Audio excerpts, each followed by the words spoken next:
Mark.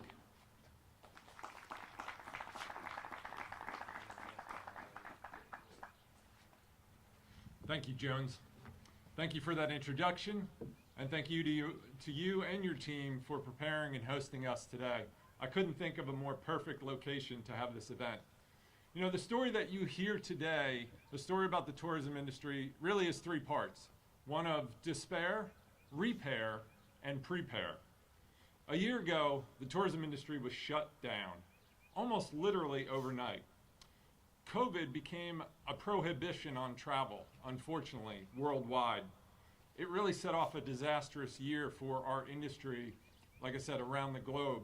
Here in Georgia, we saw $12 billion less in travel spending in what you'd ordinarily expect and what we came off of a record year the year prior. We saw the loss of 82,000 jobs in the leisure and hospitality sector. The impact on the tourism industry from COVID was 10 times what we saw from 9/11, that terrible, terrible time in our history. You know what? It could have been a lot worse. It could have been a lot worse here in Georgia if it were not for the actions and the decisions by Governor Brian Kemp. The governor's leadership kick-started the repair of the Georgia tourism industry. It gave our industry the license to operate, the opportunity to meet our customers' needs. As road trips replaced flights and cruises, as travelers rediscovered the great outdoors, our Georgia state parks, and our small towns across this state, Georgia gained market share in a very tough time in a very tough industry. It gave our state tourism office the opportunity to maximize what was given to us. While there were fewer travelers, the need to travel, the need to escape the day-to-day was never more important than in the last year. And by doing that, our state tourism office, we launched a campaign called Explore Your Georgia, focused on Georgians and giving them the opportunity to travel across the state and giving our state economy the opportunity to capture those dollars and keep them in our state. And it worked. Last year, we frequently averaged 6th to 8th in the country in weekly travel spending. We did better than states like North Carolina and Arizona. And we only fell behind some states that are much larger than us in population, whose residents also needed a chance to get away and travel and see the outdoors. In fact, we were 75% higher than the national average in terms of weekly travel spending here in Georgia.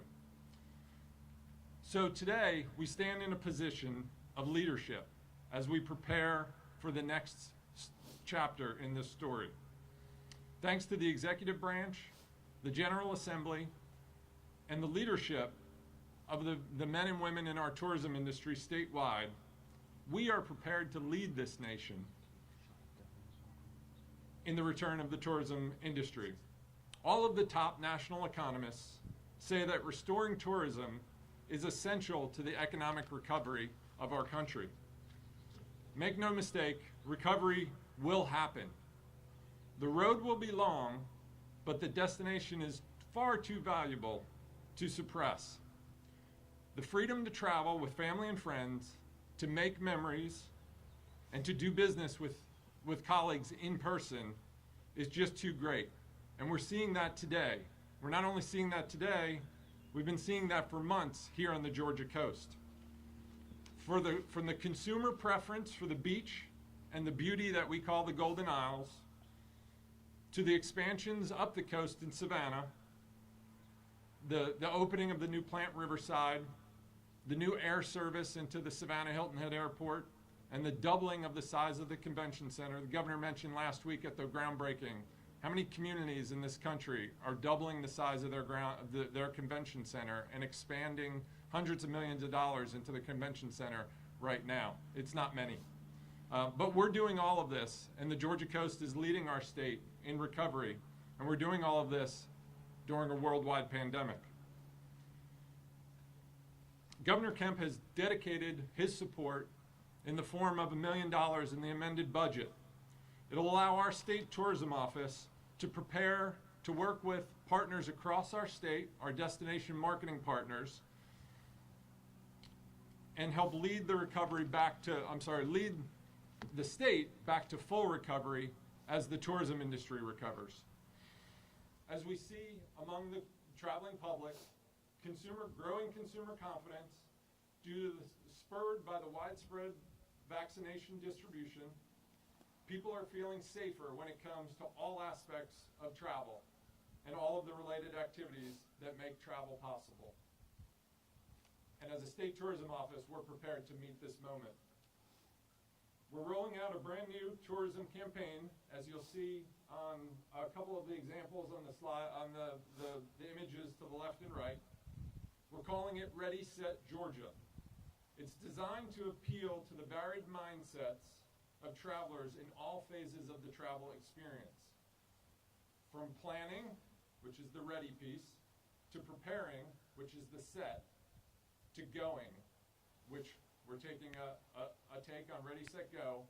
We're calling it Ready, Set, Georgia. And we're using the abbreviation of Georgia, GA, to replace Go. We know that it will resonate with travelers, and we know that as we enter into the next few months and the years to come, travel will resume, billions of dollars in travel spending will come back, and hundreds of thousands of tourist jobs will be restored across this great state. It's now my great honor and privilege to introduce Georgia's Traveler-in-Chief, Mr. Brian Kemp.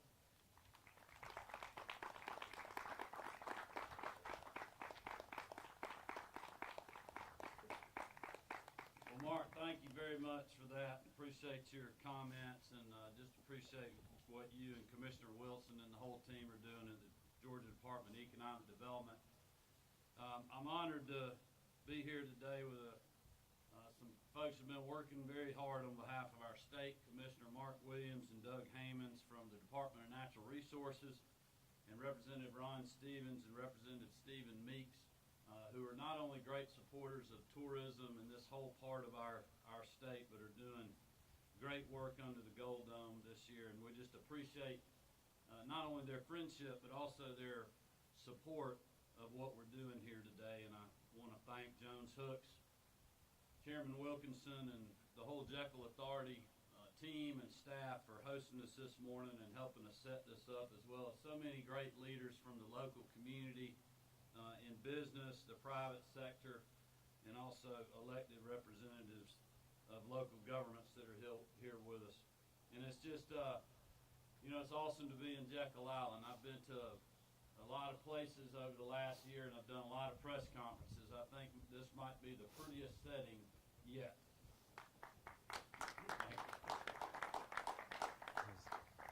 Before I get into my remarks on the topic of the day, I just wanted to offer a brief update on the storms that we saw roll through the South yesterday afternoon and late last night. Certainly Marty and Amy Porter and our whole family's thoughts and prayers are with those that just really had a tragic day yesterday and early into this morning.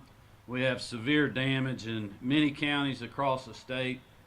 Roughly 2 a.m. last night, I issued a state of emergency. We're specifically looking at heavy damage in Heard, Polk, Coweta, Bartow, Floyd, and Fanning County with storms, flooding, and other things. And the GEMA team, with many others, is still assessing that damage. We do have the State Operations Center up and running. And I know Commissioner Williams let me know early this morning that his teams left at 3 a.m. headed to West Georgia to be on the ground with chainsaws and a lot of other equipment to start help clearing debris and helping anyone that may be trapped and things of that nature, along with the GEMA team who is helping set up a 911 center that was knocked out, along with the Georgia State Patrol, DOT, and others that normally respond to our storms. So we'll continue to keep you all updated throughout the day and the weekend with our progress.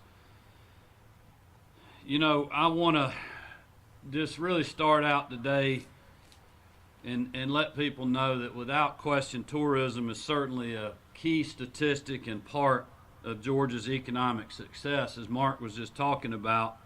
And in 2019, the tourism industry generated $39 billion in travel-related spending across our state and $69 billion of total economic investment. But then 2020 and the pandemic got here. And as we stand here today, I know many of us can't help but to be reminded of where we were just 1 year ago today.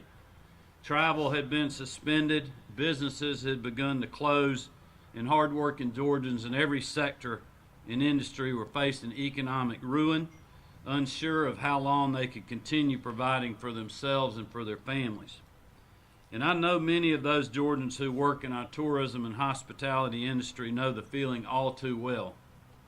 Without sugarcoating it, Georgia's tourism and hospitality community was devastated by COVID-19. Travel-generated revenues in the state were down more than $640 million during the pandemic.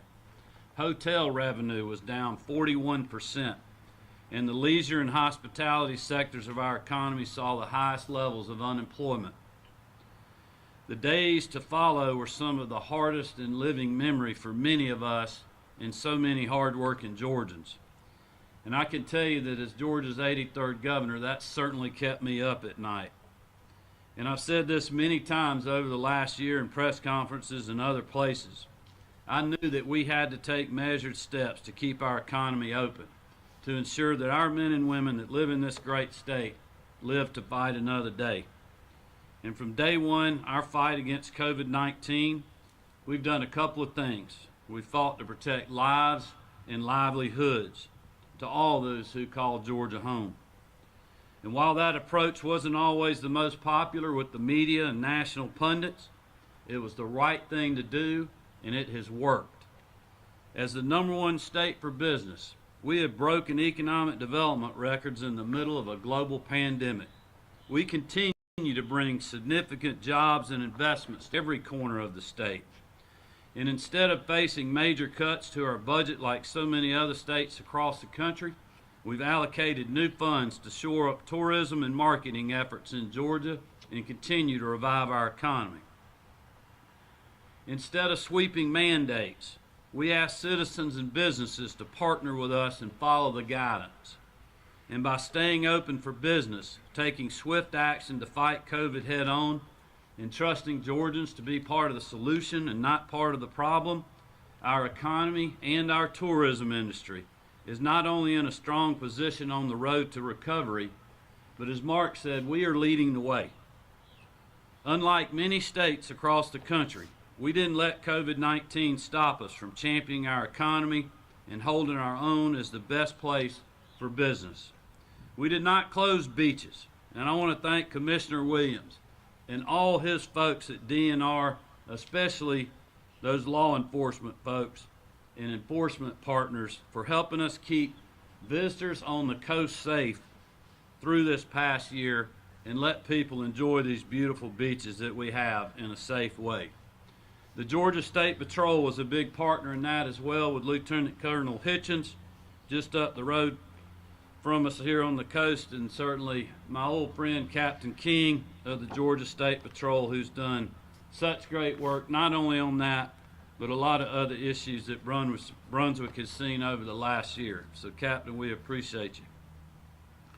We also didn't force restaurants or hotels to close their doors. No, we empowered them to implement guidance that protected themselves, their employees, and their customers. Industry leaders across our state proved our resilience as Georgians, and the tourism and hospitality community is certainly no exception to that. During one of the toughest years in our lifetime, these hard-working men and women not only found ways to sustain their business, but they led. They led by example on how to keep the doors open and visitors safe.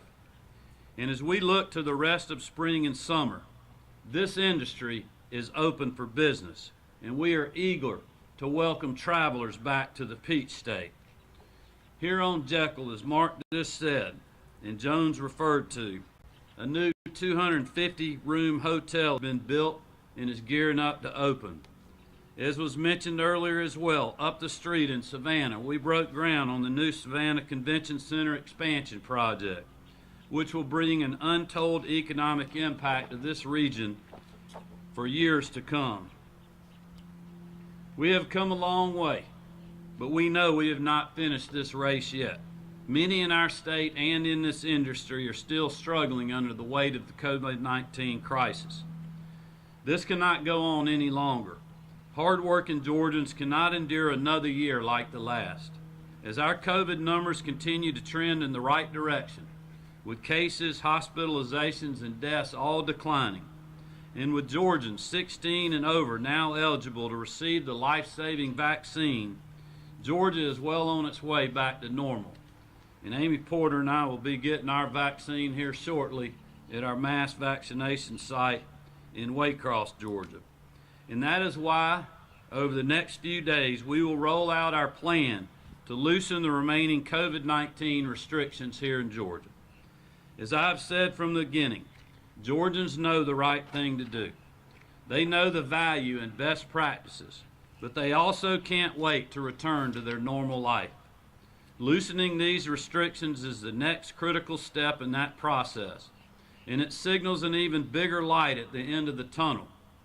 I'm incredibly optimistic about where we are headed as a state. What seemed like a constant stream of bad news a year ago has been replaced with hope and optimism for the first time in a very long time. Working together, I know that we will get there and put this long nightmare in the rear view. We will have additional details in the coming days of our executive order that will take place on April the 1st.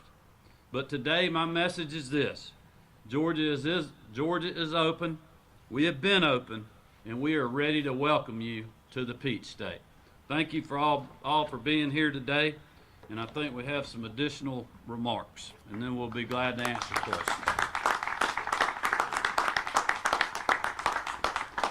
Ladies and gentlemen, my name is Ron Stevens. I'm the Dean of the delegation, which just means I'm the older guy in the delegation here in the General Assembly. It's an honor to be here today, and don't you just get the feeling we're back? Remember those days, it seems like just yesterday, whenever all the rest of the country kept saying, we're going to just close the doors, we're shutting everything down. Not my governor. My governor says we're going to be, and he stuck his neck out. Said, my governor, our state is going to be open. We're going to be open for business. We're going to do it in a safe, responsible way. Just this past week, my governor and your governor opened up vaccines to everyone over 16 years of age. All of these things take backbone, and it's very unusual to get the opportunity to get up and thank the man behind me for standing whenever other people were just throwing sticks and stones and ready to knock the man down. It took a lot to get us back where we are. The film industry, for example, is booming in Georgia for the reason that I just mentioned. We're number one in this country, even above the left coast. Number one in the country in film, production, jobs, and our economy is booming in so many areas. The tourism sector is coming back. I want to publicly thank my colleague here, Representative Meeks, and the delegation that's on coastal Georgia, and especially my governor, because by God, we're back. Thank you.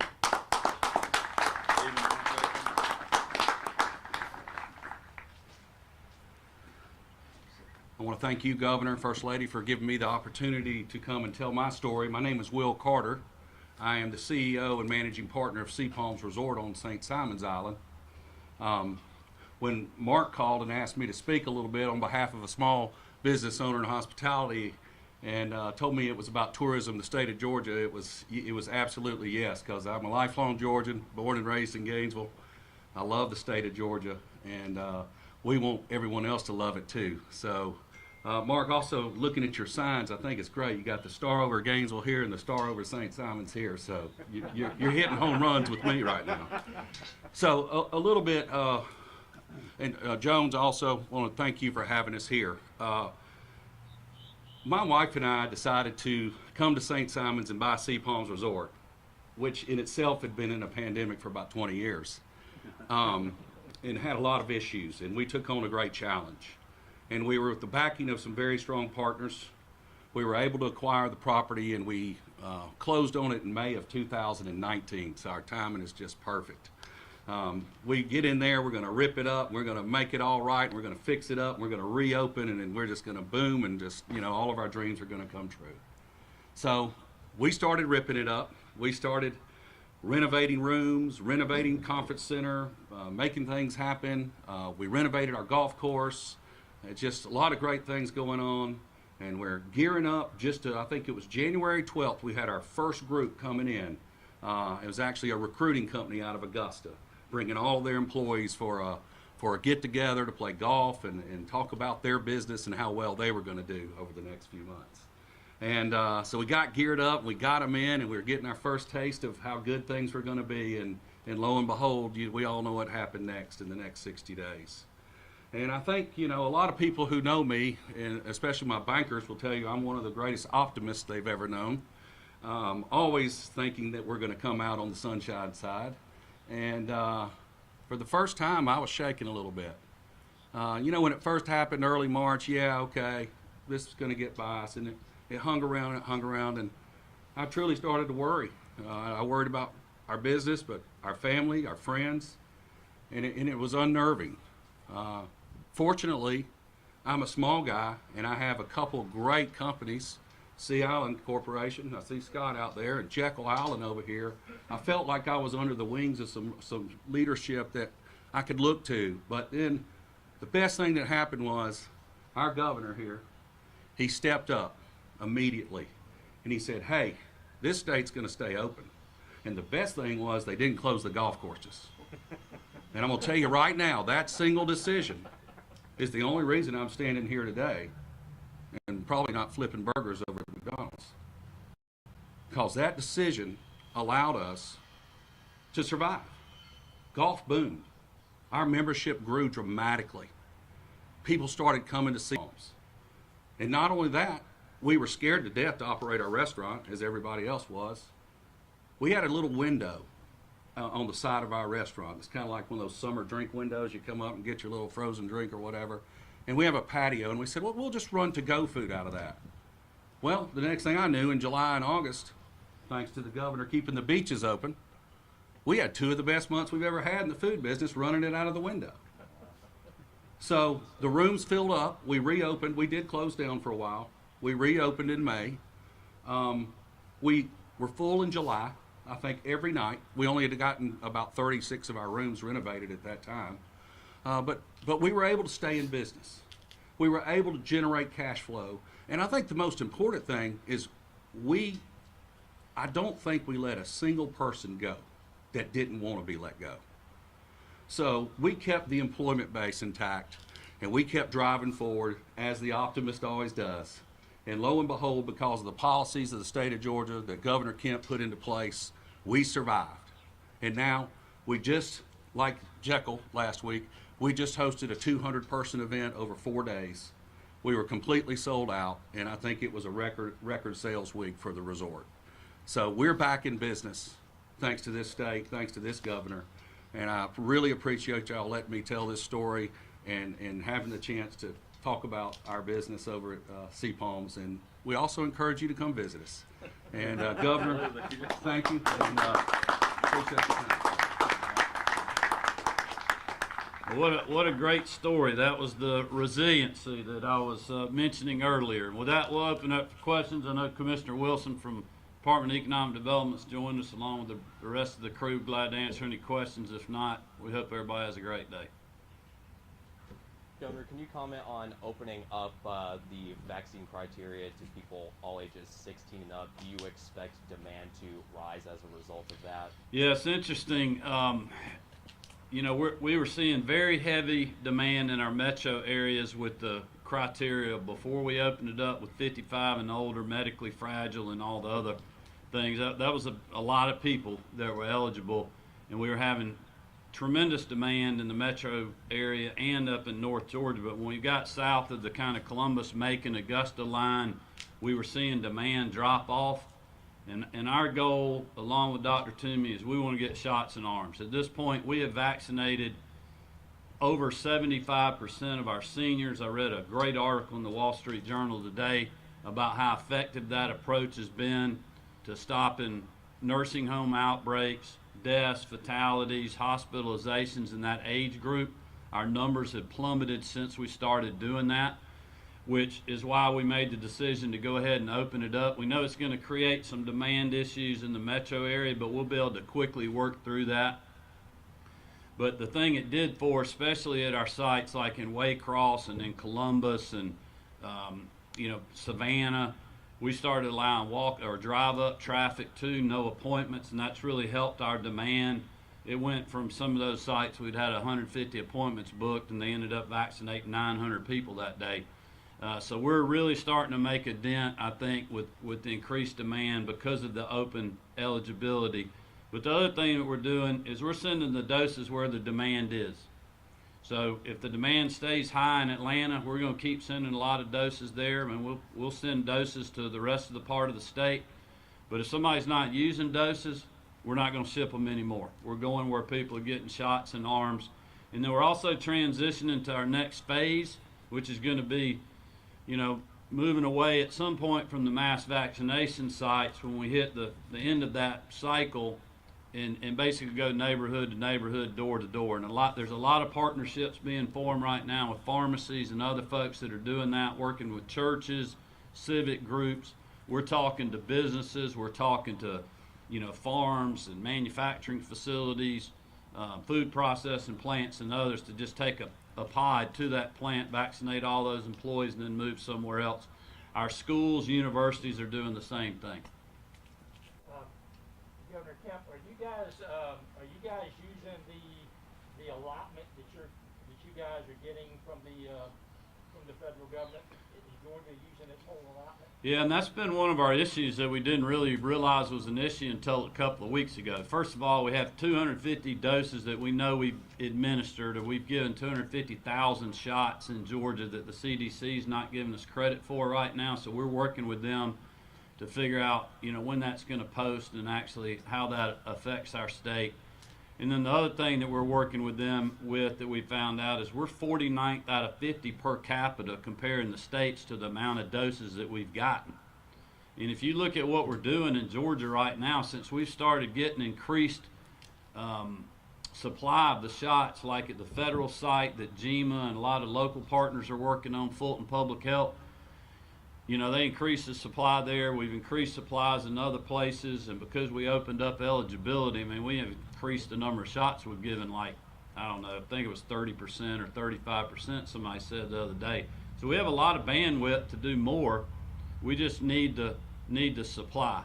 But it's also important to remember our focus early on with the very limited supply that we were getting, almost worst in the country from the federal government, was to focus on those the most vulnerable, and that was our seniors, our nurses, doctors, and those in public health departments that are giving vaccinations or doing COVID tests, basically all those on the front lines of COVID, as well as our first responders that have no choice but to show up when there's a tragic event or keeping our streets safe. The Coastal Health District told us yesterday that only 1/3 of the population within those 8 coastal counties in Georgia has gotten vaccinated. We heard stories of people traveling from Atlanta to here to get the COVID vaccine. So what do you say to the other 2/3 of the population that is eligible to get the vaccine but maybe haven't decided to get it yet? Well, what we've seen across, especially this part of the state, is just trying to get the word out, number one. News doesn't travel quite as fast in some communities in South Georgia as it does when you're in the Atlanta media market. So I appreciate you all being here to kind of share the word. We have a lot of access and bandwidth. And if you look at a lot of the vaccine trackers on where you can get a shot, you look above that Macon north line, everything's booked and there's not many appointments available. If you look in South Georgia and on the coast, there's still a lot of availability. So I'm going to encourage people to go get the vaccine. I'm going to do that today. My 18-year-old daughter's going to do that today. A bunch of the young folks we have traveling with us that are staffing me today are going to get the vaccine. I want to encourage all Georgians to get the vaccine. This is a medical miracle, and it will end the pandemic. And that is why we're here today, to signal that we are seeing the light at that end of the tunnel. We are coming out of this, but the way to really finish it completely is for people to get vaccinated. And, vaccine hesitancy is real. We're not just seeing it in Georgia. We're seeing it especially across the southern states that are bordering us and some of our other neighbors that are fairly close by. But we have a lot that we're doing. Dr. Toomey and her team is working on with the Equity Council. We're working with Latino, African American, Asian American, all kind of different minority groups. But like I mentioned earlier, we're also building those partnerships. Pharmacies working with churches like Walgreens did with St. Philip AME in Atlanta recently. African American pastors working with Augusta University and the medical college there on their vaccine clinic. We haven't had to set up a mass vaccination site in Augusta because Augusta University and that whole team is doing such a great job, and they're holding vaccine clinics in their churches. We're talking to places like Savannah State of not only vaccinating folks on their campus, but also the neighborhood in that area, as well as other HBCUs around the state. So we have a lot of that going on, and the more we get supply, we'll be able to do even more of that, and it's a lot easier, obviously, doing that with the Johnson & Johnson, because you don't have some of the storage requirements that you have with a couple of the other vaccines. All right, thanks, everybody.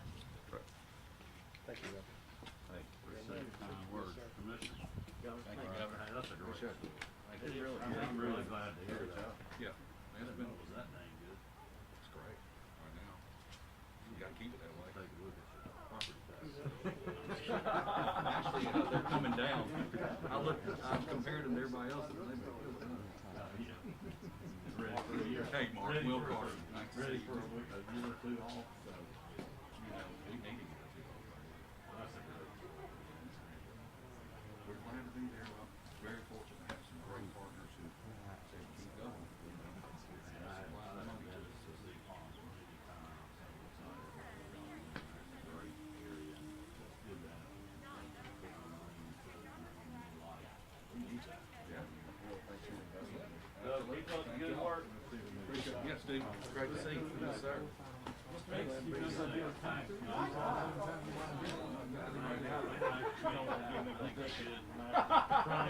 What'd you say? We'll get in the truck. Nice to meet you earlier. Will Carter. Good to see you, Doug. Appreciate all y'all do. Yes, sir.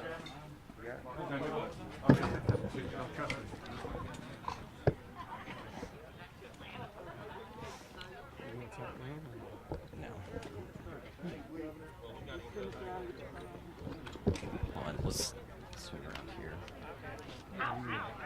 Let's see. Hold on. This is just, good luck this afternoon. This is just on line order stuff.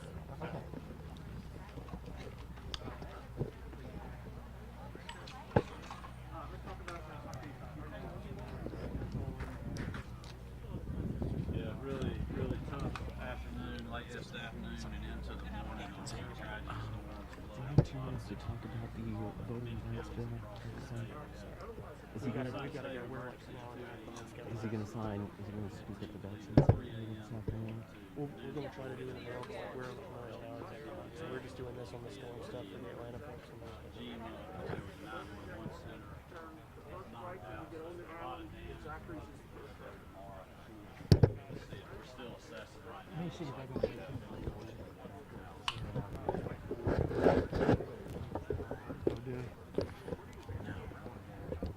Yeah, they were, just sent me an update a minute ago, they want to pass some tornadoes, they were 6 miles long, so it was on the ground a long time, heavy damage, we know for sure. And this, a lot of the coverage I've seen, a lot of trees on houses. It's a tough storm, we certainly. They're just talking about the storm. Yeah, that's what storm's we're. getting wrong. Yeah, that's what he's saying.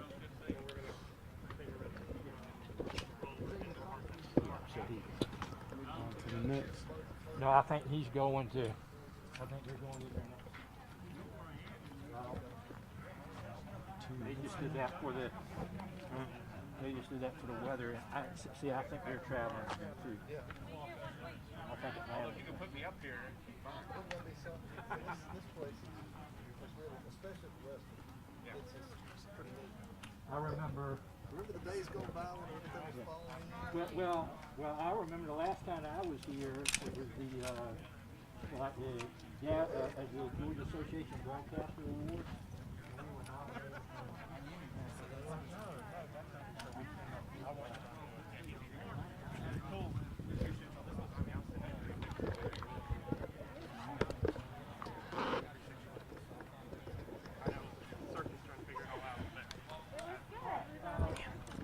Obviously, there's a lot of controversy. I know this was really a Senate bill that the governor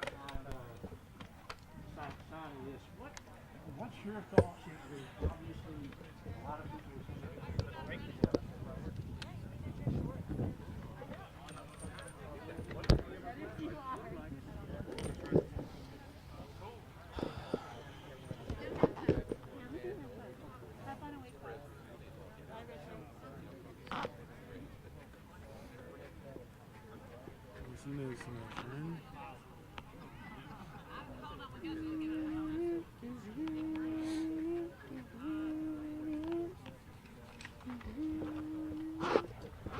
live at noon, so we could be live, like set up there and just have the building in the background.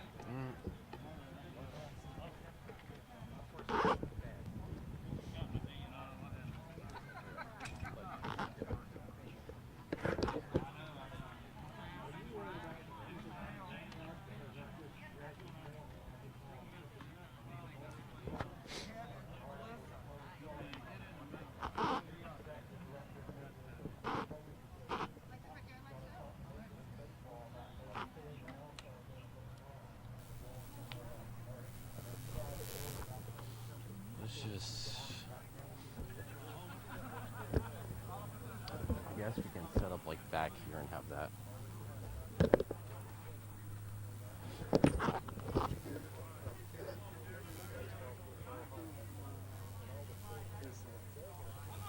From that side. Trying to think which best, how the sun's going. Either way, it'd be bad. It's cool.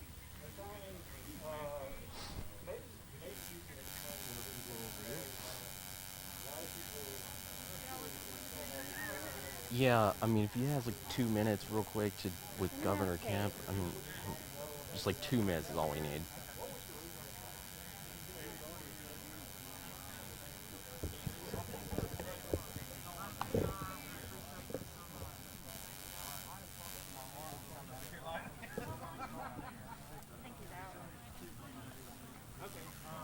Because they got to get down to Lake Charles.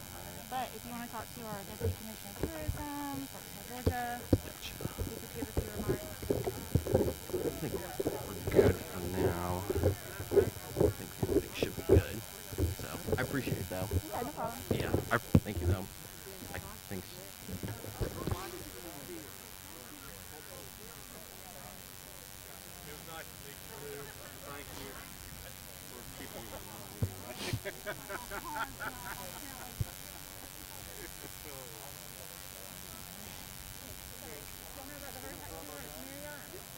yeah, but we're going to be going to the vaccine site, so Okay. that's why we're... Making sure y'all knew that was Yeah, I appreciate it. Yeah, no problem.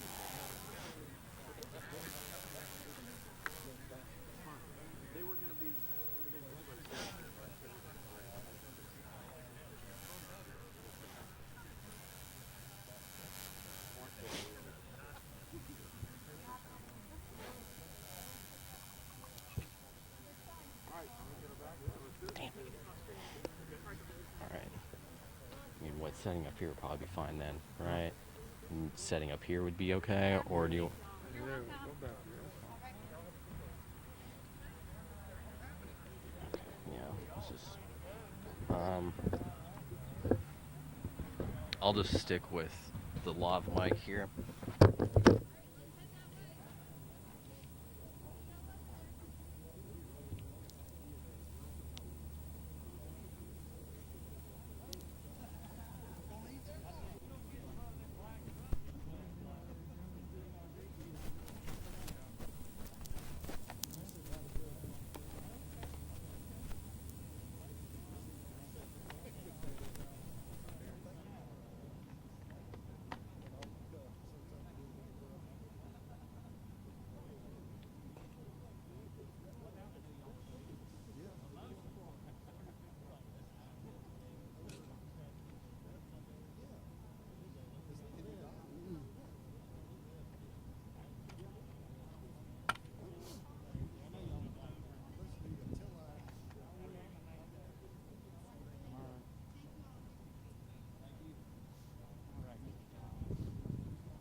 Yeah, that's cool. That way I figured the light might be better.